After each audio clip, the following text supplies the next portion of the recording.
It is 165 days. Yes, it's day 165 of the second Trump administration. And President Donald Trump has gotten his wish.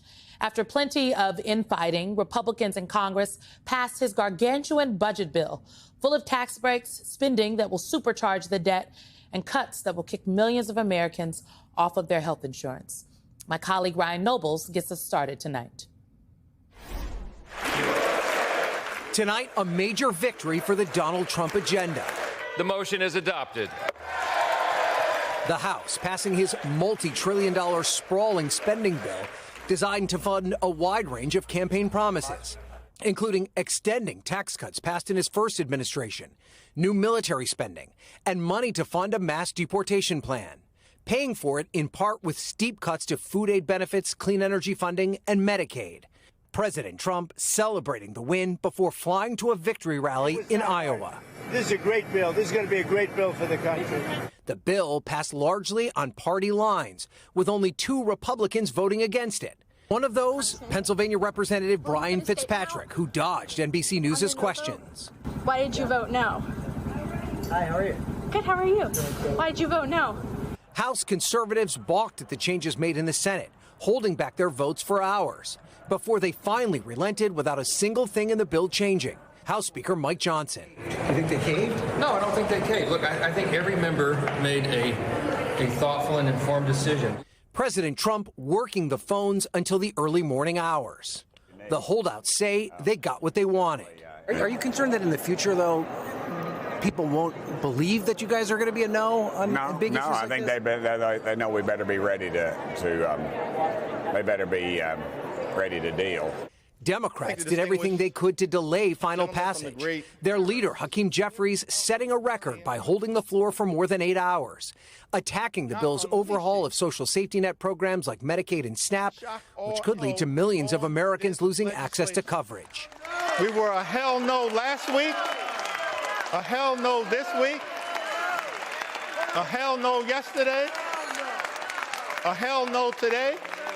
But Republicans argue Medicaid is in need of reform, and the bill is filled with the president's priorities, like eliminating taxes on tips and overtime. Republicans taking a victory lap following the vote.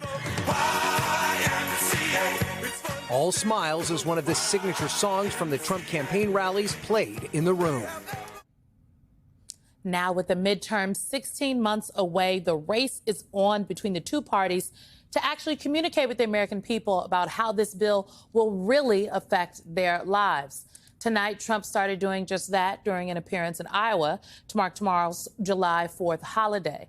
But polling about the bill, it shows us 2 things. First, Americans who have heard about the bill, they really don't like it. But a lot of Americans haven't heard about it. One poll from a Democratic super PAC found that nearly 50% of Americans were unfamiliar with the legislation. With that, let's bring in our leadoff panel. Peter Baker, Chief White House Correspondent for The New York Times. Sam Stein is here, Managing Editor for The Bulwark and MSNBC Political Contributor. And Basil Smikle, Democratic Strategist and former Executive Director of the New York State Democratic Party. He's now an MSNBC Political Analyst and Columbia University Professor. At least 2 of the 3 of y'all were up late last night talking about this very bill. Sam, I know you were on the internet. I saw you. Peter, let me start with you. In a way, it really felt like this was inevitable that we would end up here. Did anything surprise you along the way? I mean, not really. I mean, what we've seen is how dominant President Trump is within his party. And when he really puts his back into it, when he really makes it an all or nothing choice, the Republican Party is going to fall into line, even those who don't like this bill for one reason or the other. It's fascinating that the variety of opinions among Republicans about this bill that aren't particularly favorable. On the moderate side, they're concerned these Medicaid cuts are actually going to hurt their own constituents. In fact, Republicans represent a lot more people on Medicaid these days than they used to in the past. Now we're going to have to answer constituents about that. On the conservative side, they didn't hold up their promise to begin chipping away at the deficit and debt problems that the country has. They're adding, in fact, $3.3 trillion to debt. A lot of conservatives have problems with that. But when it comes to deciding whether or not to defy Donald Trump, in effect, basically almost all of them said no, can't do that. And that's something we've seen time and time again. You know, it is interesting. I think Donald Trump's term so far has shown us, I guess, a new way to run Congress. Stay quiet and inactive until the president gives you one of his signature pieces of legislation. Then you just work like hell to pass it. Be damned what's in the bill. What is the role of Congress, Sam, in American life right now as we prepare to celebrate independence? Because it kind of feels like on so many things, Congress has abdicated their responsibility. Oh, for sure. It doesn't feel quite like an independent branch or an equal branch for that matter. It is sort of remarkable to think the slim majorities that they have here, they did all get in line. And that's because they acquiesced to what Trump demands. And this was an arbitrary deadline. No one had to pass a bill by July 4th. There's nothing happening. There's no cliff that's coming. And yet they just got in line with Trump. And I was talking with some colleagues today about what it is about Trump and whether he's more powerful now than he was in the first term. Because remember, in the first term, his big legislative initiative to begin with the repeal of Obamacare, that failed by one vote. And this time, obviously, he was able to turn the screws and get the recalcitrant senators on board. What's the difference between now and then? And the main difference really is that the people who were more independent-minded in 2017, they're gone. And they've been replaced by people who Trump has chosen in the course of Republican primaries. He has more allies up there. He has more people who are fearful of him up there. And that means that Congress kind of skirts its responsibilities more to just get in line with him. I mean, I would also argue that the leadership has also changed, particularly in the Senate. Mitch McConnell, you know, I have my thoughts, but he advocated for his senators and his caucus, and he would protect them. John Thune came in at a very interesting time, to say the least, and the members like Thom Tillis who have gone to John Thune asking him to have their back, he has not shown a willingness to do so. So, Basil, that takes me to what is in this bill. Okay, a lot of the cuts in the bill, they're not going to happen until after the midterms. I think the other difference between now and 2017, 2018 is that Republicans didn't make this about health care. They said this was about taxes. And Democrats now are talking about that this is about health care.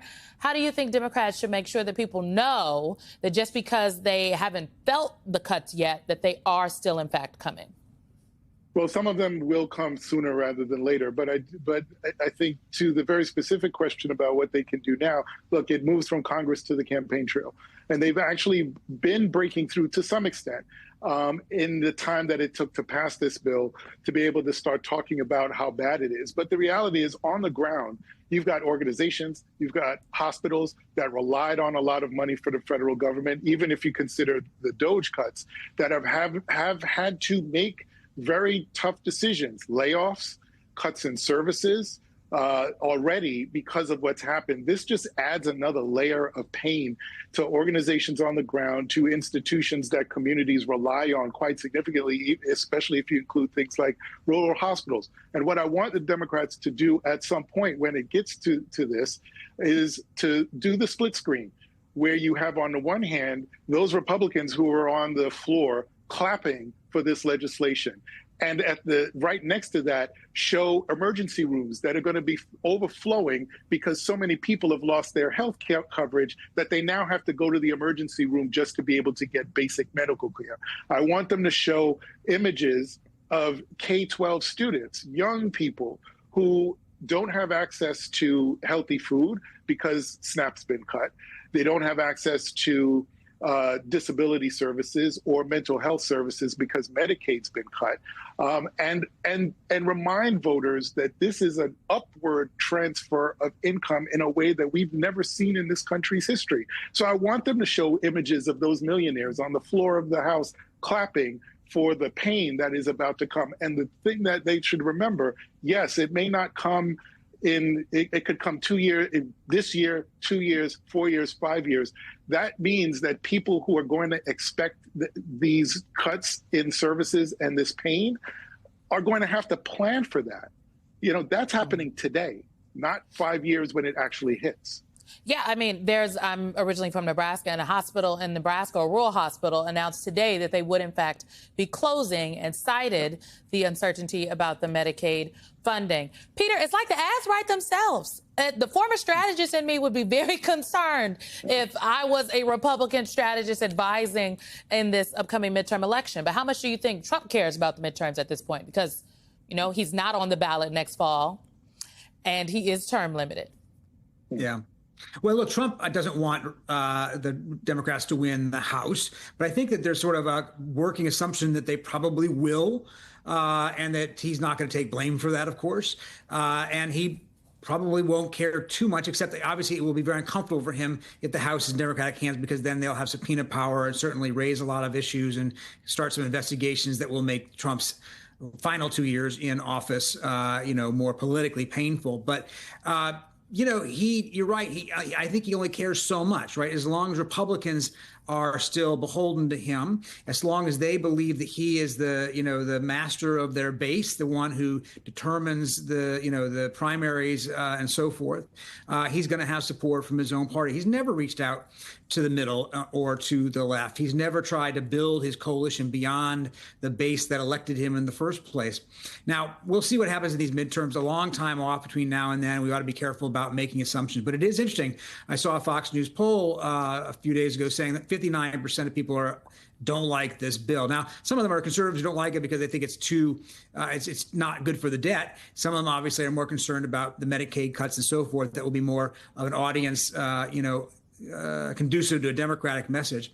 But the question is whether or not this is the framing of the issue in a year and a half. And it is worth remembering that in the 2018 election, when Democrats did take the House and did, in fact, stop Trump from having control of Congress at that point, they ran on a health care message that was a very primary driver for their success that year.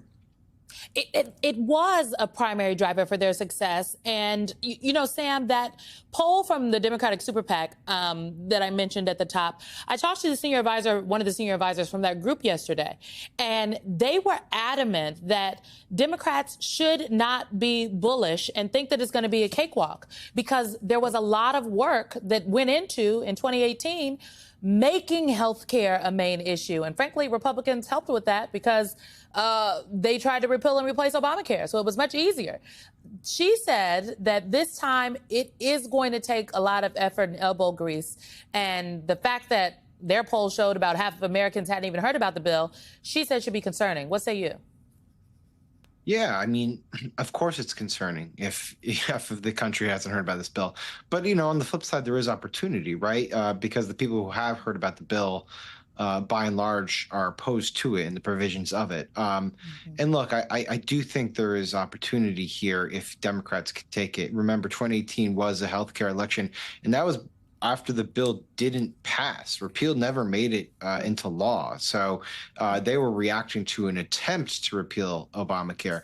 In this election, yes, some of the cuts to Medicaid and the reforms will take place after the midterms, but there are some provisions that will go into effect with respect to Obamacare as early as this fall. Democrats have historically had better trust with the voters on issues of healthcare. But beyond that, I also think that as a substantive matter, and I think you alluded to it, Simone, the Republican base is more likely at this point to be on the Medicaid rolls. This may very well depress Republican voters from turning out in the fall, because they look at this bill and they say, wait a second, Donald Trump promised explicitly he was not going to touch Medicaid. I mean, this is not, I feel like we're kind of glossing over this, but he made an explicit promise he would not touch Medicaid, and he has gone and he has done it. He's broken a promise to the voters. I think that has the potential to really depress the base. But of course, as you say, Democrats have to go out there, they have to communicate it, and they have to do it on multiple different mediums and channels, because as we know, that's the big lesson from 2024.